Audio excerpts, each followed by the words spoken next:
Stu's Wrestling Podcast, that's not just the coolest. Stu's Wrestling Podcast, that's not just the best. Stu's Wrestling Podcast, well, that, my friends, is just incredible. You're listening to Stu's Wrestling Podcast. It's time for British Wrestling's sharpshooter, your host, Stu Palmer.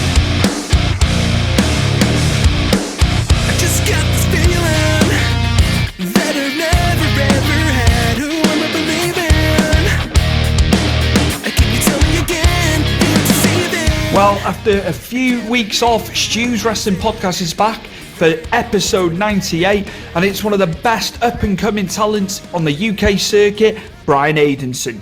Brian is getting booked far and wide. It's not just in the UK. He is off to Pro Wrestling All-Stars in Belgium next weekend, no less, and this one was delayed because of COVID, so he's been waiting a long time for that. So you get a lot of information about that.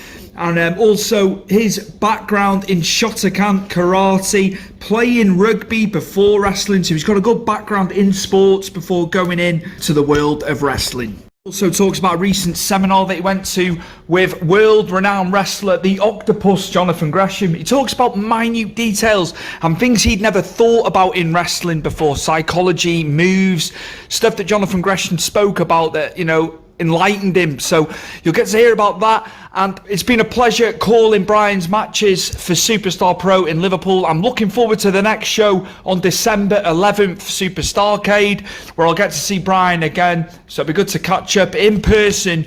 And I'm a big fan of Brian. I've got a lot of respect for him, and this is episode 98 with Brian Aidenson on Stu's Wrestling Podcast. Enjoy.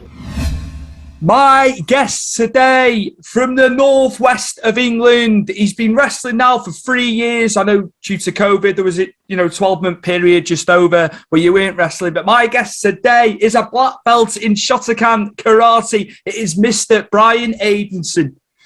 How are we, mate? You all right? All right. I'm going to say now, because obviously I've been on the shows commentating for Superstar. So how have the Superstar Pro Wrestling shows been in Liverpool for you? Oh, literally every show's been a banger. If you've not been to a show at Superstar yet, I implore you to do so as quickly as you can. There's a wide range of talent from the northwest scene coming through. We recently had RP Davis as well on the show. Yeah, another big name, and the Cumbrian Outlaw as well. He was on. There's been loads. Yeah. If you can get down, there's a wide range of talent. There's plenty of different wrestling for you to see. There's me, who likes kicking people, especially Isaac North in the head. You've got Barry Pewet, Barry is an enigma in and of himself. You've got the likes of Harley Hudson, Aurora Tevez, who are just putting on absolute clinics at the minute. Yeah, get yourself down there.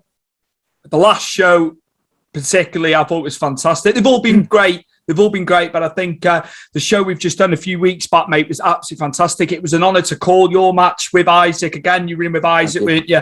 It was a bit of a nasty one to the ring post and your head with the boot. How's the head after that, Brian? Yeah, that one brain cell I've got is gladly still intact. So yeah, me and Isaac, we go at each other. We have done for quite some time now, and it's an itch I need to scratch, to be honest, because every time I've faced him, I've come up short by whether he's cheated, whether he's just outright wrestled me, and it's getting to a point now where I'm not getting angry about it, but I'm not best pleased by it either. So I need to really rethink and realign my focus as to what I need to do to actually topple this monster once and for all. It's not like I haven't done it before. It's just every time I get to Superstar, for some reason, can't do it.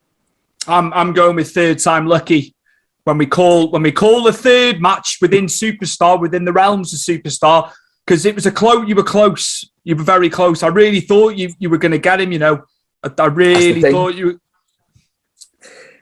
It's all well and good being close, but no one remembers second best, and it sticks in my head massively. It's not like I haven't done it before, though. I've beat him at TNT, so I know I can do it. But then minute I walk out into Superstar, something happens. I don't know what it is in the water, but something just changes. And again, yeah, like you said, we've come up close, but the close isn't good enough at the minute. You've got levels and standards. I can feel that as you're telling me. So yeah, I think you've got the beating of me. I think you got the beating of him next time. He's thrown his best at you. He's thrown his best at you so far, hasn't he? So I think you're coming through in the next one, Brian. I'm calling it now, and I'll say it to Isaac. I'm not scared. I'm not scared. I'm doing the big I am now. When he's in front of me, it might be a different thing. Yeah, and I'll stand behind you then next time. Now, Brian, I know you're obviously versed in karate. So, yeah, the origins of that. And before we get into wrestling and how you've gone into training in more recent years, getting into doing karate, because, I'd like to hear about that side away from wrestling, if you will. Yeah, no problem.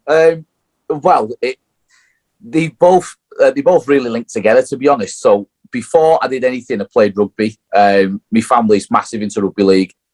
Obviously, being from a working class town, that was the sport, and you just do as everybody else does. So one Saturday morning, I was at my granddad's, and just before rugby training, WCW was on the telly, and it was Jushin Thunder Liger versus Rey Mysterio, if I remember correctly. And I was like, because I was massive into Power Rangers at that point as well. And I was like, oh my God, these are like real life Power Rangers. So I was like, I need to figure out how I can do this. Like, obviously, they're a lot older than me. So I need to figure out how I can be like them. So I think it was like an advert in the paper or something like that for like self-defense classes and all this stuff. So I went down, and the first one was judo. I didn't like it because I didn't like being flung about. So it's like that that got knocked on the head pretty quick. And then I think it was a couple of weeks later, I went to karate class, and I was like, this is kind of what they do. They punch each other in the head. So I was like, if I do this and I do really well, I'll be able to get in the ring and be a wrestler. So obviously, being that young and naive, you carry on blindly. And the rest of it's history. Ended up getting me black belt at a young age and then cracked on from there. Awesome. That's awesome. Yeah. What a time for WCW. It's those sort of times in that era I'd love to go back to. You know when you're a kid and you're impressionable, and it was incredible. It was what a time. What a time. I mean, I still go back and study loads of that stuff now. Like, one of my all-time favourites is Dean Malenko. I think if you can't learn from him, then you either have completed wrestling or you're just not into technical wrestling. It's like you can learn so much from that fella. It's unreal. And then obviously you've got like Chris Jericho, Rey Mysterio. I mean, obviously you can probably tell I was always a big geek for the cruiserweights and the tech guys and all that stuff. I was never interested into like Hulk Hogan was awesome. Yeah, it was all good, but like Sting and all that sort of stuff. But if you put the cruiserweights on, I'd be like, right, the rest of the show is boring. I want to watch this. I'd say you were underrated. I know they were on TV every week and they were known. The likes of your Blitzkriegs and Super Calo as well. We talk about the names, don't we? That they were. I remember watching. I think it was Blitzkrieg in Juventud, but it'd be like '99. That was brilliant match. Absolutely fantastic. Yeah. I vaguely remember they done. I think it was CMLL or AAA. They done like a 6-man tag with. There was 3 Japanese guys from the New Japan dojo versus 3 luchadors. And oh my God, it was mental. And it was only like a 10-minute match. And it was just like a normal, like everyday run-of-the-mill Nitro episode. And I was like, this is an absolute banger. Like, what are they doing?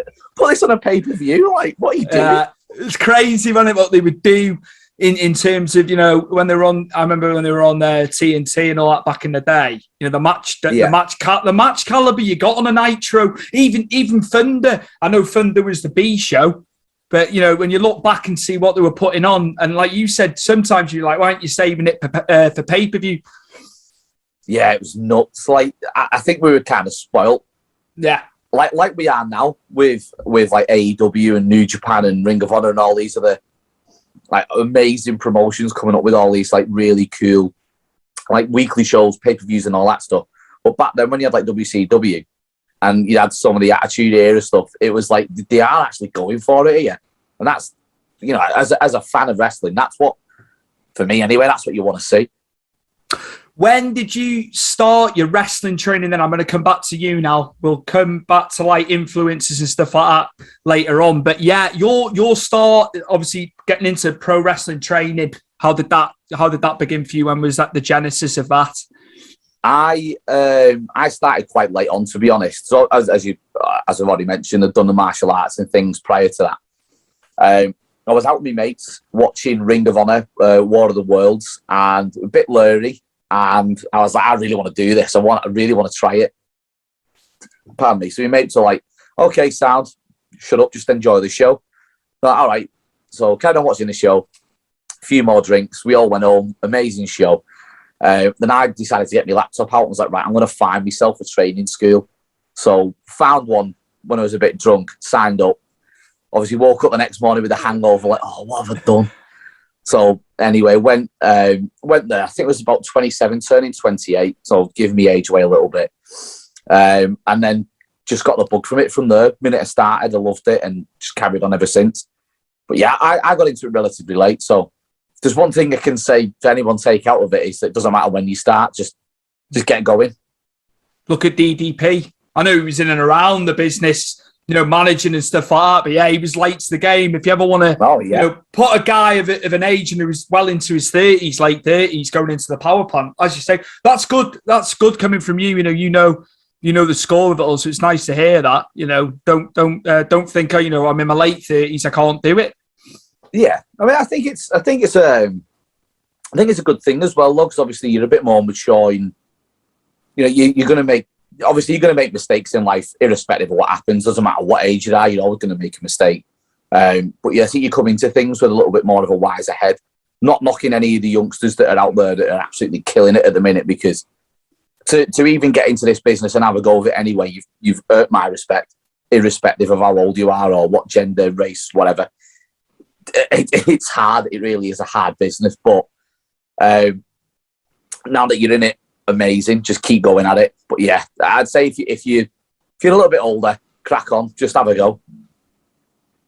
Brian Aidenson's tips there. I like that. I like that little segment, that mate. That's good. That absolutely. But yeah, I think from that, when was the first match? I love asking this because time frames have differed through the 96 episodes I've done previous to this. There's been so many different answers. You know, there's a range of answers in terms of time frame on the first match from training. So yeah, I'd love to hear about that from you and how it was for you. I think I was about 4 months after I first started training. At the training school I was at. It sounds bad now, but like I had to go to Sports Direct and get myself a pair of trunks, you know, the swimming trunks. And I got myself a little badge off eBay to try and like make, because I didn't know where you could get gear from or anything like that. So I had I had to buy knee pads off Amazon. I had my old school kickboxing shin guards, so I wore them, and then these black Speedo trunks. I was like, just gonna have to style this out and see what happens. I was about 4 months in.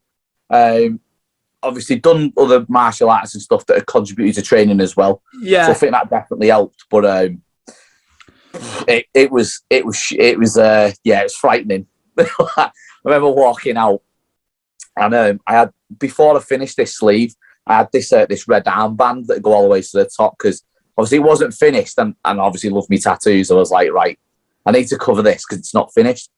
Walked out, so I've got black gear on and this red like sleeve, and this kid on the front row stuck his arm out for a high five. High-fived him, and just as I'm about to get in, I can hear him going, "Oh, he looks like a fat Finn Balor." And I was like, "Oh!" Wind out of my sails straight off. Did you think, right, can I get on with this after hearing that? What was your psyche? What was your thoughts when you heard that? To be fair, I think it's because I'd heard at the time as well. I think I just popped a little bit and went, right, now back to being nervous. But yeah, If he was a bit older, I'd probably decked him. But yeah, you gotta be careful. I can well imagine. Keep yourself in check in those moments. Absolutely. Yeah, Rusa.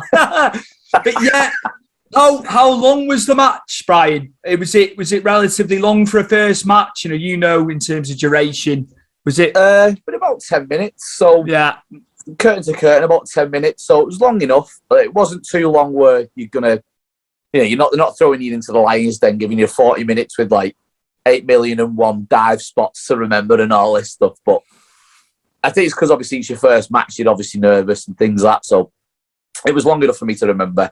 Yeah, just got out there and did my best. But I look back at it now and it's like I could tell I enjoyed it, but I can see the progression as well at the same time.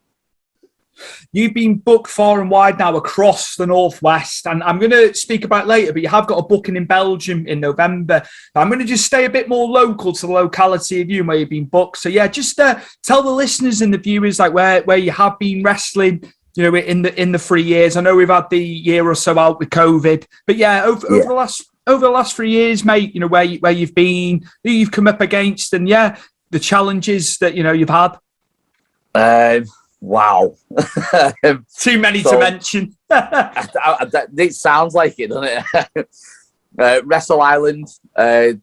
Love Wrestle Island. I'm gutted I've not been for the past couple of shows, but yeah, Wrestle Island's one of my favourites. They're absolutely nuts. That crowd is just insane. Britannia, TNT. That was massive for me, TNT. To be fair, every show that I mentioned, they're all huge bookings for me. Mm-hmm.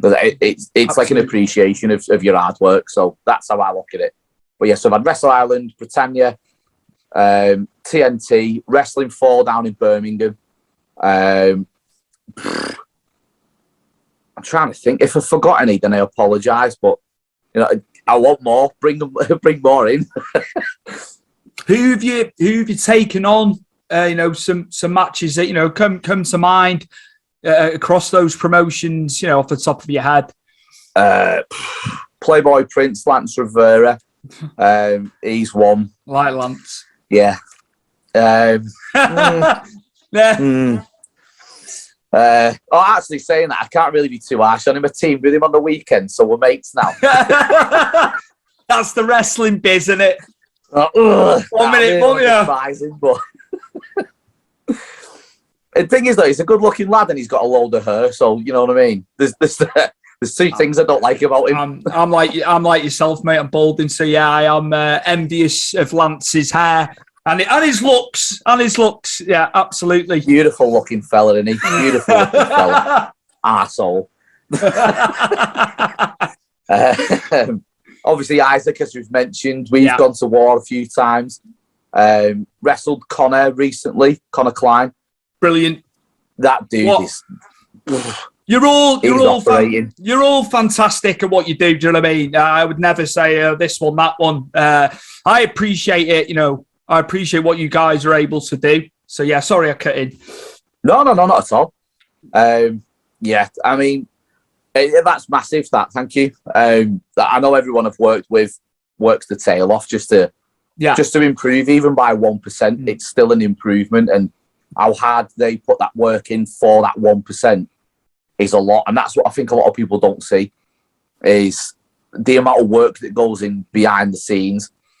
And it's nice that people get the recognition they deserve as well. Something like, on that card, I'm just going back into Superstar and what I've seen doing comms, and as you've alluded to, the styles and, match to match and what you get, it's incredible. It's incredible. It's testament to you all. And, and even going into like the vibe pre-show, I know it's busy prior, but there's a good vibe, isn't there, amongst everyone? Yeah. There's no egos is what I'm getting at, Yeah. I think you won't last, will you? I think an ego would be shot down, to be honest. Yeah. Definitely in Superstar. Yeah. It's just not how anyone operates there. So no. Yeah, there's not. Obviously, there's people who know more people than others and things like that. But everyone's really welcoming the minute you get in. So it's like it's one of the nicest places to wrestle. So easy. Everyone's really supportive. You ask people for feedback, they're honest with you. Yeah, it's awesome. We're bouncing across here. It's my fault because I keep segueing. But yeah, some more opponents that spring to mind. You know, in other promotions you've been at.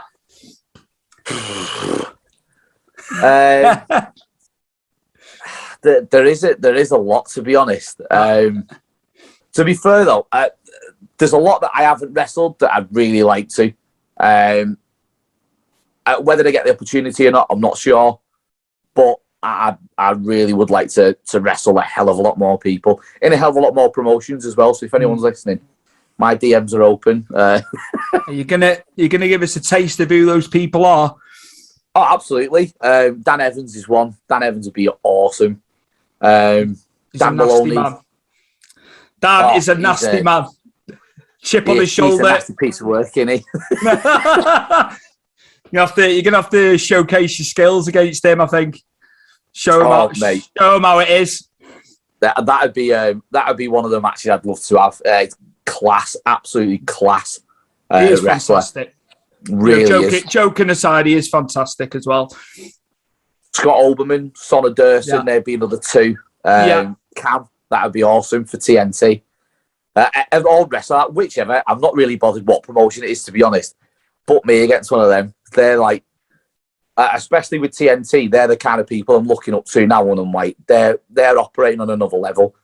So how do I get to that level now? Like, I've got my foot in the door now. I want to keep myself there, but then I'm looking at them like they're the benchmark. So I need to get. And I know that obviously they've been doing it a lot longer than I have, but I'm looking at little things that they're doing, and I'm like, right, okay, how can I take my game to that level that they're operating at? They're just insane at the minute. That main event that they had at TNT Ignition last show, that absolutely blew the roof off the place. There's some stuff I'd never seen before, and they're just whipping it out. I was like, yeah. There's a. It's like, you know, like Dean Malenko, the 1,001 holds. I've got like 1,001 opponents that I want to wrestle. To be honest, there's that many. Absolutely. No, it's good to hear your aspirations. You know, getting up the ladder, mate. It's always good. You know, you're endeavouring, aren't you, to raise your game, and that's nice to hear. A plethora of guys, as you just mentioned too, and within the confines of the Northwest area as well. You know, I know you'll be looking to go further afield. But yeah, it's testament again to the scene, and even like pre-COVID. How big it was, you know, prior to where we are now. Yeah. I mean, it's one of them things. It's like, obviously you want to branch out and things like that, but I mean, the Northwest at the minute is just a hotbed for talent. So for me, first and foremost is the Northwest. That's the be all and end all for me, and then everything after that is what's going to come for me. I hope anyway in time. But the Northwest at the minute is just absolutely mental for talent. Absolutely. I'd like to say about your attire, I like the fact you incorporate the Ghee as you come into the ring. Now, how long? When were the origins of that? You know, when did you incorporate the Ghee? Which it's fantastic. I love it. It's brilliant. Thank you. To be honest, I was struggling a little bit with my character a few years ago. Sorry, I just got something in my eye. Ow. All right. I was struggling with my character a little bit, and I was umming and ahhing about what to do and where I can take it to the next level and things like that. And I was talking to I call him my wrestling dad, Paul Williams, or Mr. Williams, as he used to go by. Just speaking to him about little things, like little intricacies and details that I could put in, because I wanted to try and add some of the martial arts background that I had into the wrestling I was doing, but make it more pro wrestling than just martial arts dude does the wrestles, because it's like it's copied and pasted a lot, and I wanted to try and differentiate it a little bit. And he just went, well, you could do this. He said, add your Ghee and your black belt, but you can also, said it's got a couple of dimensions, so you could have it as like, right, you are a serious martial artist and things like that. You could play it as a comedy gimmick where you come out, do the Karate Kid stuff, which I'm sort of leaning into a little bit now with the theme music a little Absolutely. Barry had it on the first show. bit. He's nicking my stuff. I don't mind. I'd had my music set and ready, and Barry walked out to it. It was like fuming. I was on comms. I think it was the second show it would have been, and you obviously had it. He had it on the first show. I'm looking at Angus. Barry Pewet's not on. Has it been changed? Then you come out the curtain. So I'm like, I need to tell the truth. Actually, I need to tell the truth. Barry actually gave me his blessing to use it. And he said it looks better on you than it does me. Now, I've never seen anyone look better in music, but that's Barry's words, not mine. So, yeah. Thanks, Barry. There you go. I got stumbled. It's like, it's Brian coming out here. I've got my headset on. I'm like, right, got to readjust. Angus is looking at me as if say, you thought that was going to be Barry Pewet, but yeah, one of them. But yeah, no, love it when you come out to that as well. Thank you. What a film that was with all the films. And then Cobra Kai.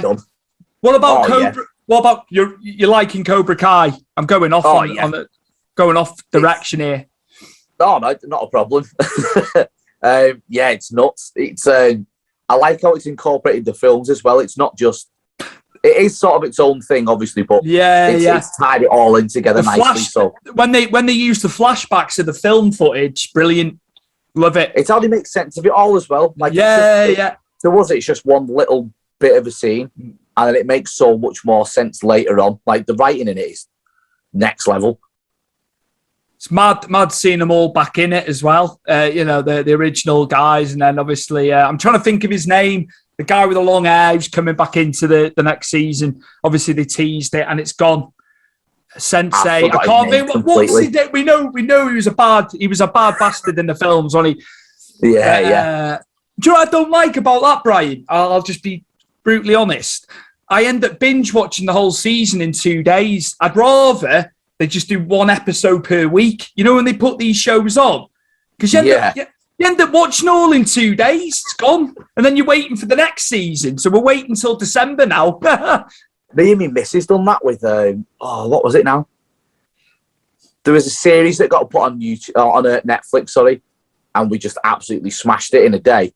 And I can't believe we Squid Game it was, and we just smashed it in a day. And I was like, no, this is not normal. They should do it weekly. Put each episode on weekly. I know people binge watch. That's just how it is, the nature of it. But it ruins it then because you're waiting for another 12 months or so for the next series or something. See, relates to wrestling as well. People want the instant gratification. They don't want to wait. But I like how you've got us back onto wrestling. Actually, yeah. So if you'd like to divulge about that, you'd like to give us a bit more. Oh yeah, I mean, I'll go with TNT. I think that's the best example for it. So me and Simon Miller are a tag team at TNT, which is wild in and of itself. And the only reason we got, the only reason I can think we got about that is because we're both bald, and we both made a point of that we're bald. And we got like a really good pop for it when we first met in the Rumble. Helped eliminate a few guys from Synergy and Shreddy. Pardon me, and the rest is then history. But that's worked out better for us, and we haven't got the results that we wanted. Let's put it that way. But there's that much crowd investment behind it that we know there's going to be the payoff in the future. So yeah, the instant gratification isn't there yet, but people are still interested, so that's good. It's mad how that's come about. And then, like you say, it works. You've gelled. It's mad how things work sometimes, isn't it? It was like literally, it was mental because I didn't expect to get any further bookings after it. I thought, right, if this is a one and done, I'm going to go out there and just do me absolute best, leave it all on the line, no regrets, and then I'll go home and I'll be happy about it. So yeah, went out at the VIP match with Isaac. I've got some bad marks from that match that I'll show you later. We went to war on that match. So yeah, that we had that match. Then we were in the Rumble together, and then obviously me and Simon had the interaction. And yeah, from there, I've ended up getting like a good few bookings from TNT now, and I'm like, I could not be happier about it. Amazing. So, yeah. Thanks, Simon. Mate, amazing. I'd tell you what, it goes without saying with what culture and what he does outside of the ring. Just there's nobody. He's amazing. He's amazing. His delivery, it really is. You know, to be able to do that content and the amount of content he does and keep it fresh. Now, I look up to the guys in the journalism aspect of the business. You know, that's and he's doing fantastic in the ring from what you guys have told me, and you know, I've heard of people. Oh yeah, I mean, he's a talented little individual, isn't he? He can edit videos and all this stuff, and then he can go out and wrestle and cut promos at the best of him. And yeah, to think as well though, he's just one of the nicest people to meet as well. He really is a lovely fella behind all this like hype that he's got, and he's like wild and he's got so much energy about him. And then you meet him and he's like really chilled and relaxed, and he's really welcoming fellas. Yeah, it's lovely to see. Grounded, yeah. Just that's it. No ego, mate. No ego. Exactly. Don't need one. I think it'd be good now to talk about your booking in Belgium in November. Now, you said this had been rescheduled. This had been in place for quite a while, hadn't it? Again, the pesky COVID and the situation. But how did that come to be? You're like a booking from Belgium. I could just think it must be amazing. Yeah, I remember getting the message at the inbox about it before COVID. What had happened was we was at a prior training school, and Steve and Cindy from PWA, hello if you're watching, had come over from Belgium to the UK to see a few of us train. Watched us in training and stuff like that. We put on a few training matches and really liked myself and a few other lads. Wanted us to go over and just had a chat with us about it. So I was like, they basically said they enjoyed my work and they enjoyed like a few other people's work as well. So I was made up, didn't really think anything of it, and just thought, well, they know who I am now at least. So if anything does come up, then that's a potential avenue. A few weeks later, I got the message, listen, we'll pay for your flights. We'll put you up with accommodation and all that stuff. Do you want to wrestle in Belgium? I was like, yeah, absolutely, you do. So we organised that. That was meant to be, I think it was the March when COVID had happened. So, we'd booked it. Flights got cancelled, got rescheduled for November. They got cancelled as well. And then we had another year of not being able to do anything. So it's been in the pipeline for absolutely ages. But now I can finally announce that I'm definitely going out there now. Me and Scotty Valentine are going to go to Absolute War for this Daredevil Championship. Who else is on the card with you? I know there's me, Mr. Williams, and the Playboy Prince. Lance Rivera from these shows. There's a load of talented people in Belgium that are going to be on that card. One of them mainly Scotty Valentine. Brilliant. I'm going to quote Mike Angus here. There's a gang. Come on, gang. There's a gang. You go into Belgium. It's not as if I thought you'd be travelling on your own. I thought you'd be going over. So no, that's cool. That there's a few of you going over. I'll be amazing. Oh, yeah. Brilliant. I mean, Mr. Williams has featured over there a fair few times. Right. Okay. So yeah, I think he's going over there. I'm not entirely sure into what capacity he's going over, but he's going to be there. And Lance is going to be wrestling, so it's nice to have a couple of familiar faces with you while you're on your travels. Are you there? Are you there for a few days? I'm just thinking, you'd be able to do a bit of sightseeing and stuff like that prior to getting in the ring.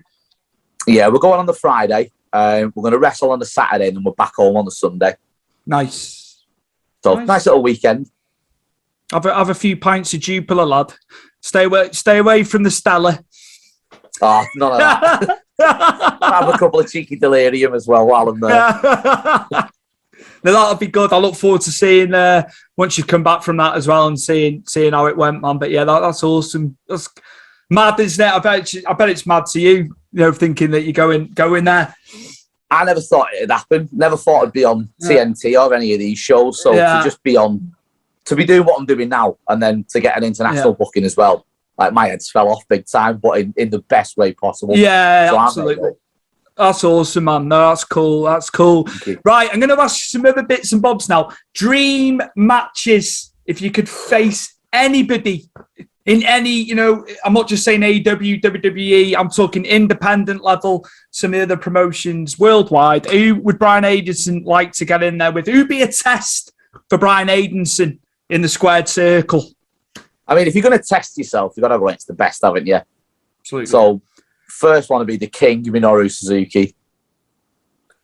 Put me in there with him. I know for a fact they'll get my ass handed to me, but do you know what I mean? I absolutely love watching him work. He's operating on a whole nother level, and he's 51, 52. It's like, how are you that good? It's mental. But then obviously there's like Jonathan Gresham. I went to a seminar of his a few weeks ago, and he's like study things in microscopic detail that I didn't even think about some of the stuff half he's coming up with, and it's like, it's mental. So he'd be another one. And Colt Cobana, I'd love a match with Colt Cobana. I think that would be awesome. See, I'm big into me comedy wrestling, so like obviously Colt Cobana would be one. Toru Yano would be another. Grado. But then, oh yeah, me and Grado, I think we caught with some really mad stuff. But yeah, I like all forms of wrestling, to be fair. So anyone really, but they'd be like a few of my ideal ones in like my absolute dream capacity. Or Katsuyori Shibata. That'd be another one. Brian, what about a venue? What venue would you like to do it in? You've talked about dream matches there. Yeah? What venue would you like to go? I've got an inkling on this one, but I'll see what you say. Go on, give me your inkling. I think you might come out with like Tokyo Dome or something, but then I'm thinking you might look more like domestically, and it'd be like a Wembley Stadium or something like that. But yeah, that's what I'm thinking. There's three actually. So there's Tokyo Dome, you're right. Kraken Sumo Hall would be another one. And my beloved Widnes Vikings home ground. Right, okay. Getting the rugby league. Getting the rugby league in there. Yeah, absolutely. Gotta be done. Absolutely. Kraken Hall's fantastic. Shows I've seen over the years. Yeah. When you go from the size of Tokyo Dome, and then obviously they go in there, don't they? And it's still amazing. Yeah. And that Japanese crowd, how they differ to what we're like. They're so observant, aren't they? Where we go, we go crazy, but they clap, don't they? They're more observant, aren't they? It's great to see a different culture in the way they watch wrestling. And I love it though for the fact of like it's not that either audience is right or wrong. It's entirely subjective. But you get a lot of like Western audiences who are just they react to a lot of things, and you can like it helps him. It helps me as well because I tend to react off the crowd a lot. But then obviously if you've got a really observant crowd, then you've got to rely on the tools that you've got in order to wrestle and compete in the match. So it plays in both hands really. But I really like either way. What are some of your favourite matches now? Obviously, we've spoken about favourite wrestlers earlier on. Like maybe two or three that come to mind. I find it hard myself, mate, because I could name hundreds of matches over the last 31 years that I've watched wrestling. See, it's nuts because, like, from what company do you want? I know going into being specific about it because it's so wide and vast, like, but yeah, just something, maybe like the first one that comes to mind. I'll probably say Kazuchika Okada versus Minoru Suzuki. I can't remember the name of the event, but it was outside and it was raining, and the two of them just went at it in the rain, and I was like, this has got like the feel of a film. Like this is like the protagonist and the antagonist just knocking lumps out of each other. The Rainmaker, and it's actually happening. Like, yeah, and it's that on another level. That match was, so over the socials, wasn't it? I've seen it so many times. The clip of the match. I've seen the full match. But but it's how good they were in the ring and how smooth everything was. Madness. In that weather, in those conditions. It was like, wasn't it in the middle of like tornado season or something like that in Japan? So they're getting absolutely battered with rain, and these people are putting on the clinic. It's like, how the hell do you do that? Any others that come to mind? American, like an American-based one, maybe. An American-based one. I'm trying to think. If I think about Ring of Honor, maybe. Brian Danielson versus...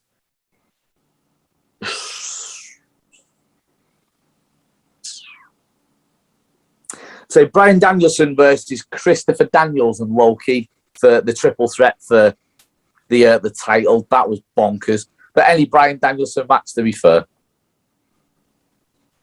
Well, about trying to think, maybe a domestic. We'll go domestic for the last one. Domestic. Yeah, any promotion. Any promotion. Yeah. I'm gonna have to say Solid Durst, Scott Oberman, Cameron Solis for the Ignition Championship.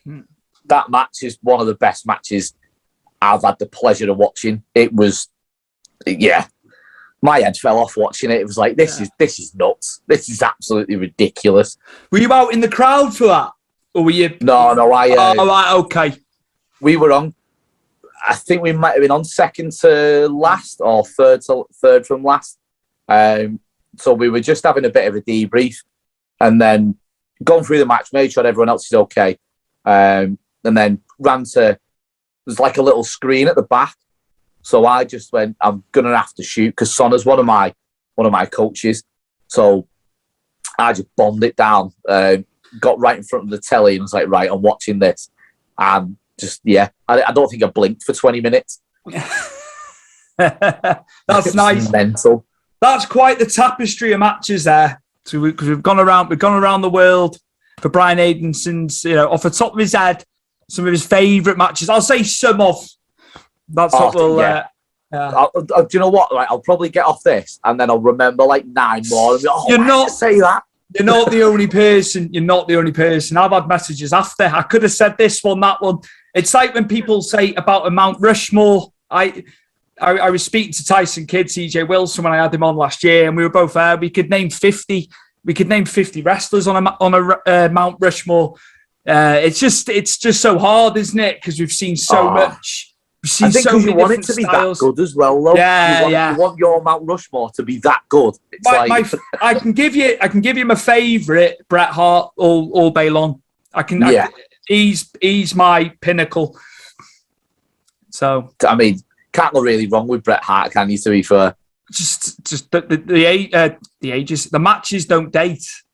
No, they don't. Him and Mr. Perfect, not only SummerSlam 91, but the semi-final in the King of the Ring as well in 93. What I found so mad, finding out afterwards, like years later, reading Bret's book, Perfect's back was absolutely sozzled, and you wouldn't have known. You wouldn't have known his back wasn't right. It's just the consummate professional that he was in the ring. I was none the wiser. Yeah, you never are, though, are you, to be fair? Like, you get people who... I mean, even on the shows that I'm on, for example, you get people who are just prepared to tough it out, and it's like, you should cut from another cloth. Like, he's a mental, but in the nicest way possible. He's an absolutely banzai, and it's I love people like that who are just prepared to push himself. Class. Absolutely. I think in closing, we're going to close out now. Some tips for guys that want to go into wrestling and want to start wrestling training. Brian Aidenson's tips. Get yourself some knee pads and elbow pads. Death by all. Honestly, every time I go training, and there's like this cool indie thing at the minute with, it might not be indie, I don't know, but people not wearing knee pads in matches and on shows and in training and things like that. And, I mean, I've had a hole in my ACL once, and it's not nice. I've got terrible knees, to be fair, so I have my knee braces on and my knee pads because I don't like running the risk, to be honest.